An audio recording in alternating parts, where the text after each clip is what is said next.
BJP के प्रहार से आम आदमी पार्टी को जबरदस्त मिर्ची लगी है। आम आदमी पार्टी को समझ ही नहीं आ रहा है कि बीजेपी के प्रहार से कैसे बचा जाए। ऐसे में आम आदमी पार्टी के नेताओं की बेचैनी साफ दिख रही है।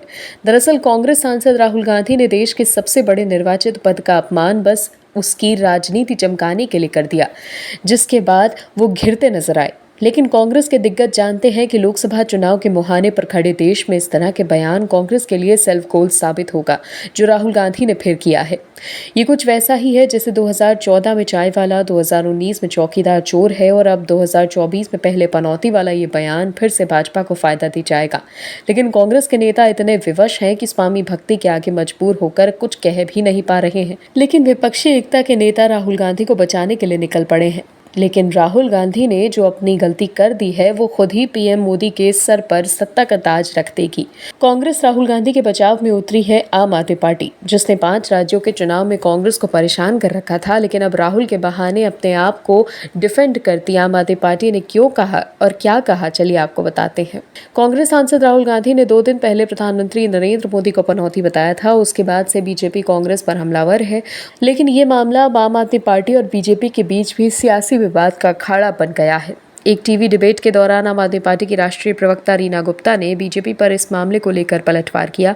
उन्होंने कहा कि जब बीजेपी के बड़े लीडर महिलाओं के खिलाफ 50 करोड़ की गर्लफ्रेंड दीदी ओ दीदी और न जाने कैसी कैसी अभद्र भाषा का इस्तेमाल करते हैं, अभी तक बीजेपी नेतृत्व अपने इन नेताओं के खिलाफ कुछ नहीं कर रहा। जब बीजेपी के नेता किसी के खिलाफ अपमानजनक शब्दों का प्रयोग करते हैं तब उनके प्रवक्ताओं और नेताओं को लगता है कि ये सब सामान्य है। ऐसी भाषा का इस्तेमाल करने पर शीर्ष नेता से इनाम मिलेगा। उन्होंने अपनी बातों को आगे बढ़ाते हुए कहा कि दक्षिण दिल्ली से सांसद रमेश भिदुड़ी द्वारा मॉनसून सत्र के दौरान गाली गलौज करने के बावजूद क्या पार्टी ने उनके खिलाफ कोई कार्रवाई की? क्या रमेश भिदुड़ी को कोई सजा मिली? उन्होंने कहा जो भी पब्लिक लाइफ में होते हैं, जो लोग राजनीति में होते हैं, उन्होंने बोलने का स्तर उच्च स्तर का रखना चाहिए। भाषाई मर्यादाओं को सबसे ज्यादा पालन उन्हीं को करना चाहिए। अभी तक बीजेपी प्रवक्ता शहजाद पूनावाला ने यह जवाब नहीं दिया कि बीजेपी ऐसा क्यों करती है। उन्होंने कहा कि बीजेपी के नेता इसके उलट ये सोचते हैं कि जब हम विरोधी दल के नेताओं को गाली देंगे, उनके लिए गलत भाषा का इस्तेमाल करेंगे तो अपने नेतृत्व के नजर में आएंगे, तभी उन्हें बड़ी जिम्मेदारी मिलेगी। अगर ऐसा नहीं किया तो ऐसे पार्टी के नेताओं को निष्कासित क्यों नहीं किया जाता? लेकिन जिस तरह आम आदमी पार्टी कांग्रेस को डिफेंड करके आई, उसको देखकर तो आप यही कह सकते हैं कि चोर चोर मौसेरे भाई हैं। कहानी चरितार्थ होती है यहाँ पर। आपने कहावत तो ज़रूर सुनी होगी कि जो जैसा होता है वो वैसा ही सोचता है। ऐसा ही हाल दिल्ली की सरकार का है। केजरीवाल और आम आदमी पार्टी के नेता बड़ी बड़ी बातें करते हैं, लेकिन हकीकत कुछ और ही है। आम आदमी पार्टी को लेकर हो रहे खुलासे से सब हैरान हैं। इस बार केजरीवाल एंड कंपनी को लेकर कोर्ट से ऐसी खबर सामने आई कि सब हैरान हैं। दिल्ली की मंत्री आतिशी कह रही थी कि दिल्ली के मुख्य सचिव दिल्ली जल बोर्ड का बजट रोके हुए हैं, जिसकी वजह से आने वाले समय में दिल्ली के लोगों को पानी की भारी किल्लत का सामना करना पड़ सकता है। लेकिन देखिए समय का खेल कि कैसे दिल्ली के मुख्य सचिव के बहाने केंद्र पर निशाना साधने के लिए जो आम आदमी पार्टी राजनीति कर रही थी वो उसी पर भारी पड़ गई। दिल्ली के नेता जो मुख्य सचिव के बहाने केंद्र पर आरोप लगा रही थी, कुछ वैसा ही आरोप दिल्ली की सरकार पर राज्य की अदालतें लगा रही हैं कि दिल्ली सरकार उनके लिए फंड नहीं दे रही है और वो नए भवन निर्माण करा सकें कि दिल्ली के लोगों को जल्द से जल्द न्याय मिल सके। क्या केजरीवाल साहब न्यायपालिका से बदला निकाल रहे हैं कि आखिर कैसे दिल्ली की अदालतों ने 2 बड़े नेताओं को जेल में रखा हुआ है? आखिर कैसे? राजधानी दिल्ली की अदालतें जगह की भारी कमी का सामना कर रही हैं। आलम यह है कि खुद न्यायाधीश इस परेशानी पर खुलकर बात करने लगे हैं। हाल ही में एक याचिका पर सुनवाई के दौरान बेंच ने कहा कि दिल्ली सरकार फंड ही नहीं दे रही है। साथ ही उन्होंने कहा कि सरकार ने किसी भी प्रस्ताव पर मंजूरी नहीं दी है। दिल्ली में मुख्यमंत्री केजरीवाल की अगुवाई वाली आम आदमी पार्टी की सरकार है।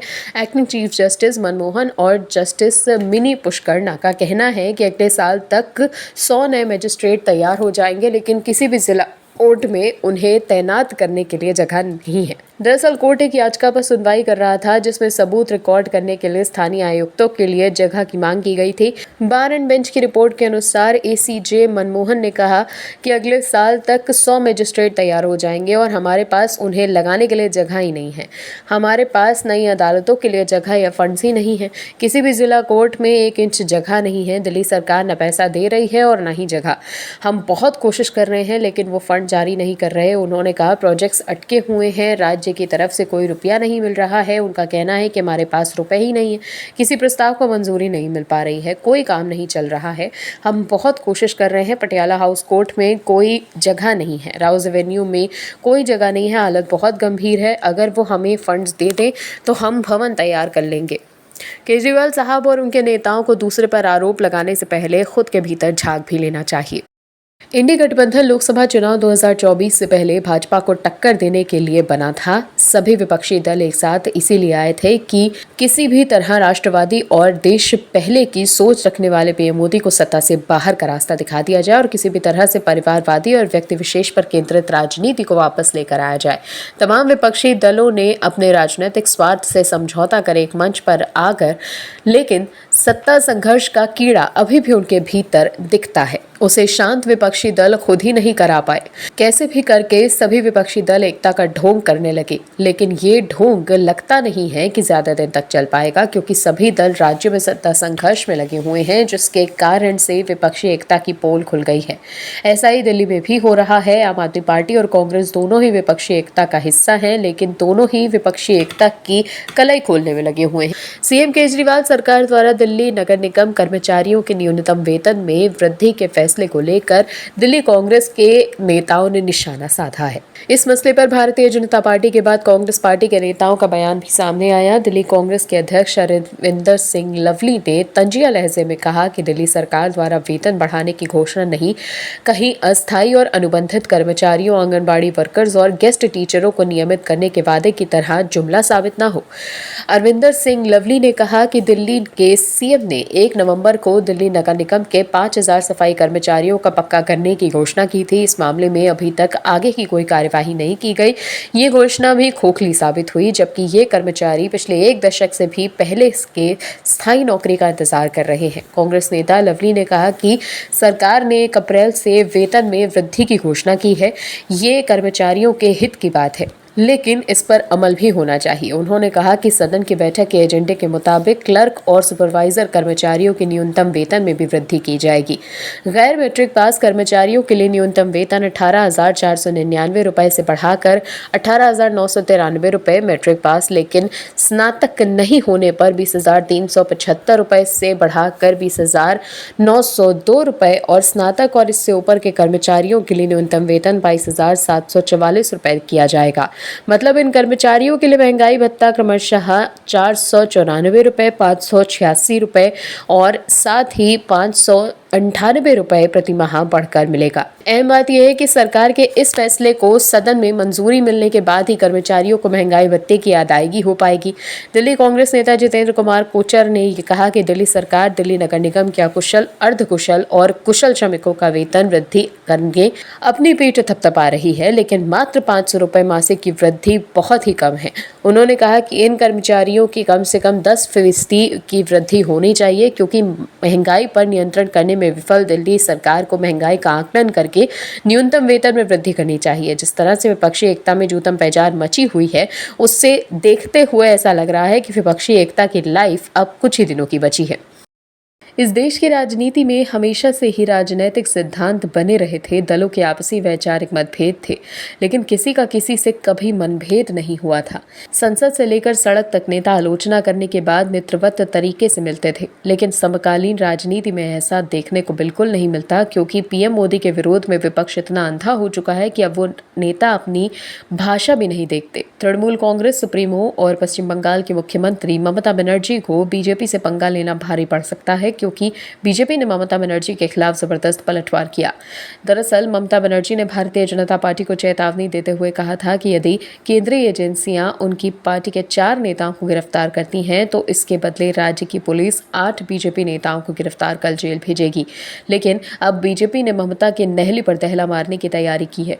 कोलकाता में एक रैली को संबोधित करते हुए ममता बनर्जी ने बीजेपी को खुली चेतावनी देते हुए कहा कि उन्होंने हमारे 4 विधायकों को जेल भेज दिया, ये सोचकर कि वो इस तरह से हमारी संख्या कम कर देंगे। अगर वो मेरे 4 लोगों को भ्रष्टाचार के मामले में जेल भेजेंगे और उन्हें बदनाम करेंगे तो मैं उनके 8 नेताओं को हत्या और अन्य मामलों में जेल भेजूंगी। लेकिन ममता बनर्जी के इस बयान पर अब बीजेपी हमलावर है। ममता बनर्जी के बयान पर बीजेपी ने पलटवार करते हुए कहा कि टीएमसी सुप्रीमो ने विपक्ष को धमकाना शुरू कर दिया है। पश्चिम बंगाल में विपक्ष के नेता शुभेंदु अधिकारी ने कहा कि उस बयान के लिए वो मुख्यमंत्री ममता बनर्जी के खिलाफ एफआईआर दर्ज करवाएंगे। वहीं बीजेपी नेता राहुल सिन्हा ने मीडिया से कहा कि वो जानती हैं कि वो अपनी जमीन खो रही हैं। आने वाले दिनों में उनकी पार्टी के और भी नेता भ्रष्टाचार के आरोप में जेल जाएंगे। गिरफ्तारियों से ना तो बीजेपी और ना ही केंद्र का कोई लेना देना है, वो सभी अदालत द्वारा आदेशित जांच है। उनकी पुलिस ने भी बीजेपी नेताओं के खिलाफ मामले खंगालने की कोशिश की लेकिन असफल रही। आपको बता दें कि ममता बनर्जी ने ये बयान पार्टी के नेताओं की बैठक को संबोधित करने के दौरान दिया। अपने बयान में ममता बनर्जी ने कहा कि केंद्र ने सभी को बंदूक की नोक पर रखा है। उन्होंने कहा कि आज आप हंस रहे हैं क्योंकि हमारी पार्टी के नेता अनुब्रत मंडल, पार्थ चटर्जी, माणिक भट्टाचार्य, ज्योतिप्रिया मलिक और अन्य कुछ नेता जेल में हैं। ये परंपरा जारी रहेगी। भविष्य में जब आप कुर्सी पर रहेंगे तो कहाँ होंगे? एक कोठरी में।